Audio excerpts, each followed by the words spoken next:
Okay, welcome everybody. It's gone 1 o'clock to the monthly council meeting. Unusual we're having it on a Friday, but here we go. We've all agreed to that, so that's what we're doing. Friday the 10th of December, the Taupo District Council meeting I hereby declare open. I'll call for any apologies, but that's probably not necessary because we have no empty seats, so there will be no apologies. So no apologies, thank you.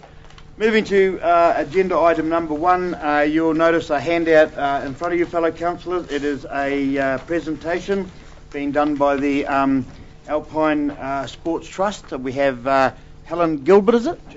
Jenny. Sorry.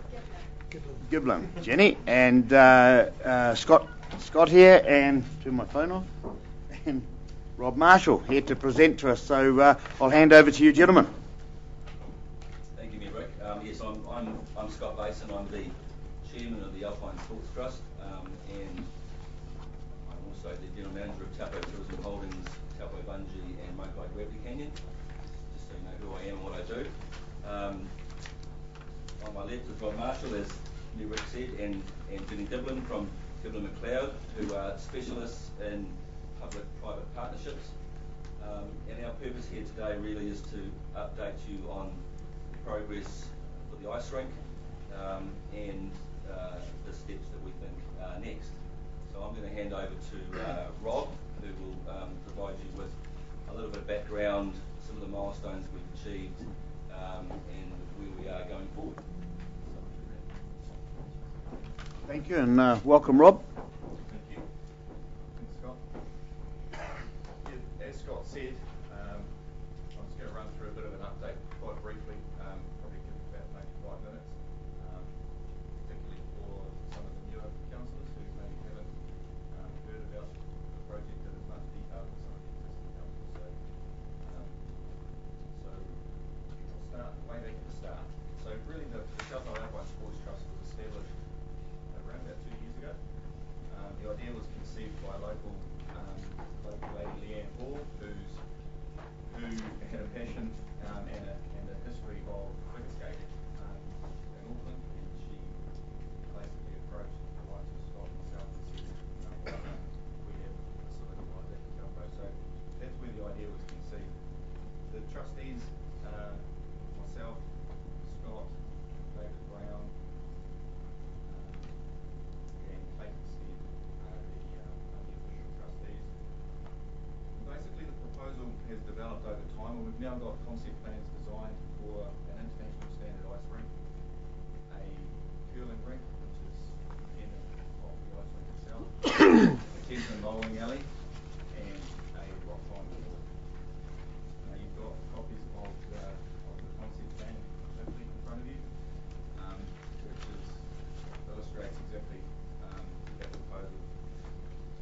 So in terms of the milestones and what we've achieved in the last, 18 months or 2 years, one of the first things was investigations into land options and where this facility is going to be located. And probably aware that we have an agreement to lease some council land that is opposite Mangakino Park, Mangakino Drive there.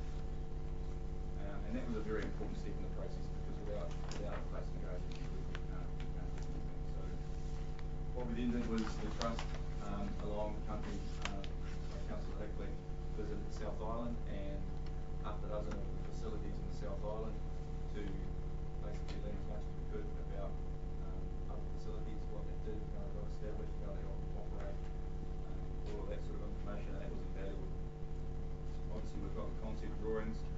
We've had discussions with Contact Energy over potential to use cascading heat resources so that we can use waste geothermal energy to both heat the facility and make ice. And we're continuing discussions with them on that. We've established media partners, and we've undertaken some surveys of the local schools to try and gauge the level of support or otherwise for the facility in town here. We've surveyed 11 of the local schools, which equates to around about 3,000 adults within families and a similar number of children, so 2,500 adults and 3,500 children. 98% of those the survey were in support of the proposal, and 50%, almost 50% of those gave us email addresses and wanted to protect them. So we're really pleased with the response that we're getting from the community, but in particular the youth, which a facility like this is really catering for. So that's it in a nutshell in terms of where we're at. We have been hindered up until this point simply because of the lack of funds. Everything we've done to date, everything we've achieved, those designs, QS reports, engineering investigations have all been done on an in-kind basis.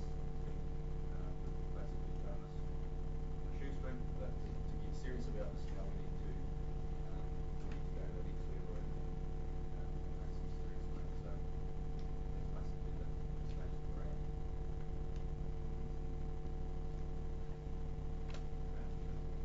No questions about the sort of the project in particular. I'll pass on to Jenny to.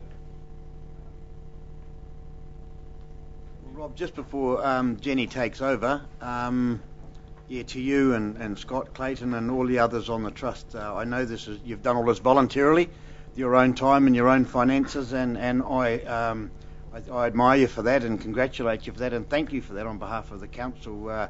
Because I personally can't understand why you got 2% that don't support you in your survey, because I certainly support you 110%, and I'm sure my fellow councillors here share that. It's a great opportunity for Taupo going forward, not only for the well-being, social well-being of the district, but it's got great ramifications for economic growth for our district too. So I look forward to hearing from Jenny just in a minute, but before we hear, is it Jenny? I'm sorry? Yeah. You don't mind me calling you Jenny? No. Ms. Gilbert? I'm sorry. Okay. Just before we hear from Jenny, which I think is going to be about finances and that, do any of my fellow councillors have any questions they want to ask about this, but not financial, please, because that's what Jenny's here for.